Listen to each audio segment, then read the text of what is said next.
Honor TV. It is your boy KP Mudese here on the best platform where we do education and informative stuff. Today we're here in Sandton.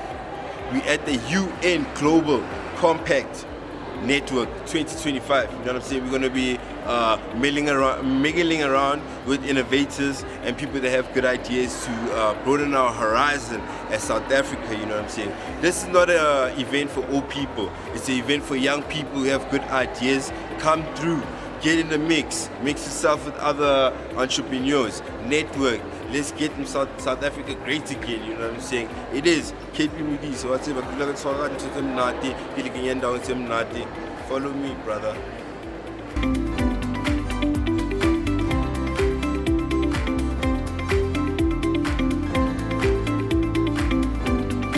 Today we're here at the UN Global Compact in South Africa. Right over here, we're going to be speaking with the executive of the event, executive of the program, Dr. Achieng. Did I say it right, ma'am? Achieng. Achieng.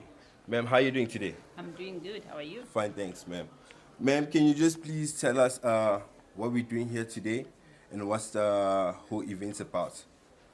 Yes, thank you very much for that question. So today, as the UN Global Compact Network in South Africa, we have brought together young professionals from participating companies. So the UN Global Compact works through companies. They sign up to a set of principles on human rights, on labor protection, on environmental protection, and on good governance. And so we have targeted youth from these companies to take them through a journey of design thinking and innovation using sustainable development goals. The reason why we bring this program to young professionals in South Africa is because we want to be able to rely on the young minds, the thinkers, the young talent that we have in this country to help us to solve some of the challenges that we have through innovation. So sustainable development goals, if you look at them, they are about 17, ranging from how do we reduce poverty, hunger, gender equality, energy, water, the whole works of challenges that we have as a country. But when a company looks at them, they are also opportunities. And so we can solve for them, we can create for them, we can innovate for them. And who best to do that, apart from young people coming together in small groups and creating and solving for some of these problems. So today's a conference. It's a conference that brings almost 6 years of different cohorts that we have graduated from this program, and others as well, to just say how far have we come, what are we implementing. And when we talk about innovation, we are talking about coming up with that solution that is scalable, has value, has benefit both to the company, but can also solve for society and is beneficial to the broader society as well.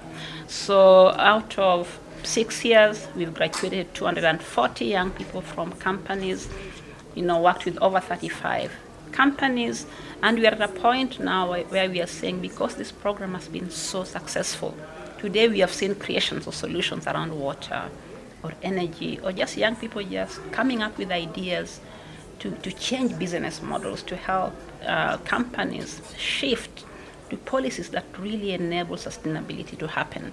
And so we are at a point in time where we are saying this program has been so successful for us. How do we now use this learning and involve young people away from business? How do we reach young people in communities, in TVET colleges, and elsewhere who might be interested in entrepreneurship but haven't maybe quite fine-tuned their ideas? How do we use the value that we have here, the brains that we have in this room, to help mentor those young people? So ultimately, we want young people to come up with innovations that make sense, that they love, that can make them money, that is scalable. But we also want to say we need to scale some of these good ideas. We need to move and reach broader communities as well. So we are extending that support and we are bringing everybody along the journey. So that is why we are here, to share and exchange experiences, but also to collectively, collaboratively chart a way forward on where do we go from here? How do we support others who might be interested in being mentored and in innovating? I have Tishan over here with us, who's going to be letting us know how did she find her whole experience about traveling abroad and doing crazy, nice things with this innovation that they have right now. How are you doing, ma'am? I'm well, thank you. Thank you so much for having me. So I would say my experience with the Global Compact Network was nothing short of amazing. The one thing that stood out for me that I would like to let everybody know is that any one of us can be an innovator. You don't have to come from a sustainability background, you don't have to be a scientist, you don't have to be all of that. You can be an ordinary person and you can still be an amazing innovator. As long as you find that passion for finding a problem and finding a solution to solving that problem, you're good to go. And I think the Global Compact Network did an amazing job with teaching us how to find problems, everyday problems in what we face within South Africa and globally, and also how we can work towards sustainable solutions for those problems. Yeah. So that is why we are here, to share and exchange experiences, but also to collectively, collaboratively chart a way forward on where do we go from here? How do we support others who might be interested in being mentored and in innovating? And ma'am, looking at the geopolitics, the tensions between South Africa and the United States, how do you feel that might impact some of the work that the Global Compact is trying to achieve? Global solidarity is quite important. It's important for the sustainability work that we do. And if you look at the past almost 15, 17 years since the financial crash, we've done a lot of work to sensitize companies, to change their business models, to integrate sustainability into their core strategies. So a big superpower coming with an opposing narrative will be detrimental to the work that we do. But the message that we are giving companies out there is that sustainability makes sense for the bottom line. It makes sense for the business. So if this is a model that enables you to integrate positively, make more money for your company while creating value for society, why would you turn your back against that? So the message to companies, so that we stand firm, is to continue working and to continue focusing on sustainability. And lastly, ma'am, you don't become a doctor by chance. So, any advice for the youth, for this current generation of the youth, what are some of the key aspects that you feel that we need to tackle in order to be on the right path and the right direction? Absolutely. The youth own the present and the future. It's not just the future, and the messaging usually is that you are leaders of tomorrow. The youth are leaders today, and that requires focus, it requires determination. From our end, what we can do to enable the youth to do that is to create the spaces like the one we have today.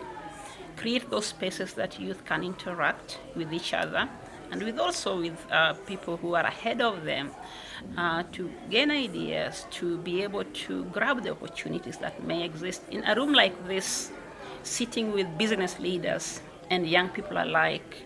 If there's a young person here from elsewhere who's never been in this space, they will definitely come out of here with ideas. They might come out of here with contacts. They might even come out of here with potential funders for the ideas that they've created. So our job is to create that space for young people to thrive. I'm saying, if you're a youth and you have best ideas, you have innovative ideas, how to make our place great here, how to make Mzansi great again, you need to be here at these events. It is KP Medise signing out.